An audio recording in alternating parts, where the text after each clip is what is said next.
আজকে আমাদের কাছে ডাক্তারবাবুদের কাছে একটা ভীষণ স্মরণীয় দিন, কারণ আজকে আমাদের প্রণম্য পুরুষ ডক্টর বিধানচন্দ্র রায়ের জন্মদিন এবং মৃত্যুদিন। এমন একজন লোক যিনি পশ্চিমবাংলার জন্য অনেক কিছু করে গেছেন, যেটা আমরা ভাবতেও পারতাম না। আমি তো খুব সামান্য, আমি তার সম্বন্ধে কী বলবো আমি ভেবে পাচ্ছি না। এমন একজন ডাক্তার ছিলেন যিনি একবারে এফআরসিএস এবং এমআরসিপি দুটো একসঙ্গে পাশ করেছিলেন, বিদেশ থেকে ডিগ্রি নিয়ে এসেছিলেন। তা আমরা তাকে পাথেয় করে চলি, তার আদর্শে চলি। রোগীদেরকে আমরা আমাদের শিবজ্ঞানে জীবসেবা করে থাকি। রোগীরা আমাদের কাছে রোগী নয়, তারা আমাদের আত্মীয় বন্ধু পরিজন হিসেবে ভাবি।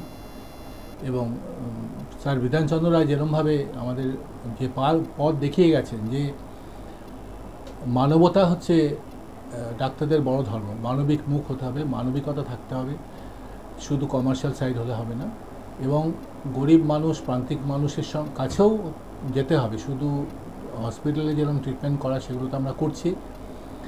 আর দু একটা কথা যেগুলো বলা দরকার, যেগুলো হচ্ছে আপনার চোখ ভীষণ একটা ইম্পর্টেন্ট অর্গান আমাদের।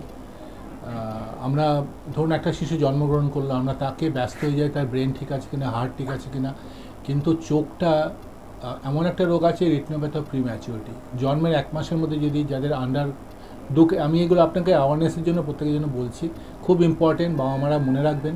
যদি বাচ্চার জন্মের সময় ওয়েট 2 কেজির কম থাকে বা 36 মাসের আগে তাদের জন্ম হয়, তাহলে কিন্তু 1 মাসের মধ্যে চোখের ডাক্তারকে দেখাবেন, কেননা তাদের রেটিনা ডেভেলপ করে না এবং শিশুটি 1 মাসের মধ্যে অন্ধ হয়ে যাবে। এই 1 নম্বর। 2 নম্বর হচ্ছে ক্যাটারাক্ট। আমাদের 90% ব্লাইন্ডনেসের কারণ হচ্ছে ছানি। এটা কিন্তু খুব সামান্য ব্যাপার। যখন ডাক্তারবাবুর কাছে গেলেই যখনই মনে হবে চোখে কম দেখছি, ডাক্তারের কাছে যাবেন, তার পরামর্শ নেবেন। তৃতীয় হচ্ছে গ্লকোমা। এটা সাইলেন্ট কিলার অফ ভিশন বলে। গ্লকোমাটা ভীষণ বাজে জিনিস। এখন ভীষণভাবে আমরা দেখছি 5 জনে 1 জন গ্লকোমা ধরা পড়ছে, এবং এই রোগটা হলে পরে সে কিন্তু আস্তে আস্তে ব্লাইন্ডনেসের দিকে, আস্তে আস্তে যেরকম অন্ধকার এসে যায়, সেরকমভাবে অন্ধকার জীবনে নেমে আসে, চোখগুলো ব্লাইন্ড হয়ে যায়, অপটিক নার্ভ শুকিয়ে যায়।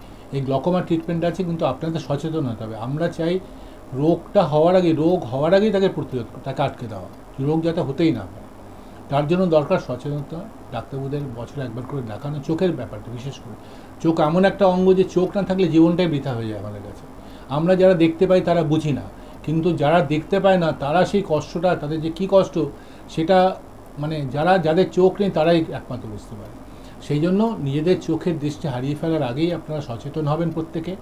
বাচ্চা থেকে বয়স্ক প্রত্যেকেই চোখে বছরে কিন্তু একবার চোখটা চেক আপ করাবেন। আমরা আপনাদের সেবায় আছি। সবাই ভালো থাকবেন, সবাই সুস্থ থাকবেন, সবার সর্বাঙ্গীন কুশল কামনা করছি, এবং আমরা সবসময় আপনাদের সেবায় আছি। আমাদের 3টে হসপিটাল আছে, এখানে বারাসতে একটা রেণুকা ইনস্টিটিউট, ভিআইপি রোডে তেঘরিয়াতে একটা রেণুকা ইনস্টিটিউট আছে, আবার আমতলা দক্ষিণ 24 আছে। যে কোনো জায়গায় গিয়ে আপনারা কিন্তু খুব সুলভ মূল্যে সর্বোত্তম চিকিৎসা চোখের পাবেন। এতে ভীষণই 150 টাকা 200 টাকায় কোনো ডক্টর এখন দেখানো যায় না, নেক্সট ডাক্তার, কিন্তু আমরা সেই পরিষেবাটা দিয়ে থাকি। সর্বাঙ্গীন কুশল কামনা করছি, ভালো থাকুন। এবং ধন্যবাদ বিএনই লাইভ 2020-কে।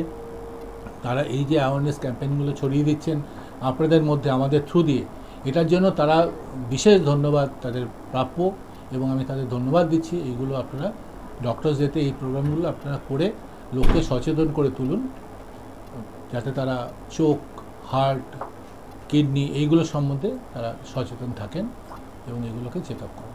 Thank you.